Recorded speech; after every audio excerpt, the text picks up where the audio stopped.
Sports on News 13 is sponsored by your local Jeep and Eagle dealers. Real highs and real lows for Siena fans last night. Tough one to drop last night. It was a wild finish, folks, if you missed it, as Siena rallied from 13 down in the second half against the Gales of Iona. Saints were down 3 with seconds left in regulation when Tommy Herter threw up a 30-footer that bounced around and dropped through at the buzzer, sent the Nick crowd into a frenzy and sent the game into overtime. Unfortunately, Sean Green was unstoppable, hitting 16 of 21 shots from the floor and finished with 43 points as Iona ousted Siena 95-90 in overtime. His great game, we were still there at the end. We just could never get in front. You know, if Bruce's lane rolls in instead of out, or Mike Brown's three-pointer in overtime goes down, and we get a chance to get ahead with the basketball, or even tied with the basketball, then I think we can control the game, and it just never came about.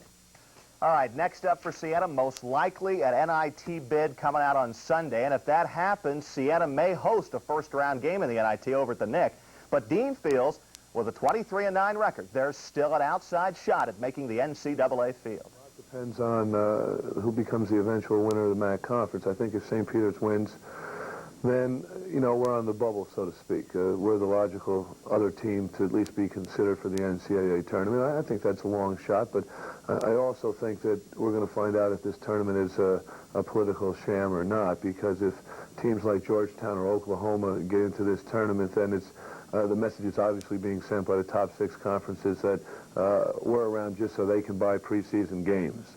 All right, Coach certainly makes a good point, but the more realistic chance is for the NIT to come calling on Sunday. More on all of this tonight at 11 o'clock, plus highlights of that MAAC title game tonight. Don't forget, St. Peter's and Iona, 7:30 tip-off at the Knickerbocker Arena. Also in college basketball, Billy Owens, who led Syracuse to its first outright Big East title, has been named Conference Player of the Year. Owens, 6'9", junior forward out of Carlisle, Pennsylvania, averaged 23 points per game and 11 rebounds. In hockey, the Devils today fired head coach John Cuniff here. New Jersey, a strong choice to finish first of the Patrick Division, is now struggling to make the playoffs. And Yankee pitcher Pascual Perez, Mr. Visa problems of spring training, finally showing up at camp today. And, of course, he's a big question mark right now after blowing out his right shoulder last April following 3 starts. But he's in from the Dominican Republic and says he's feeling almost 100%. We'll see. Almost. Okay. Thanks, Raj.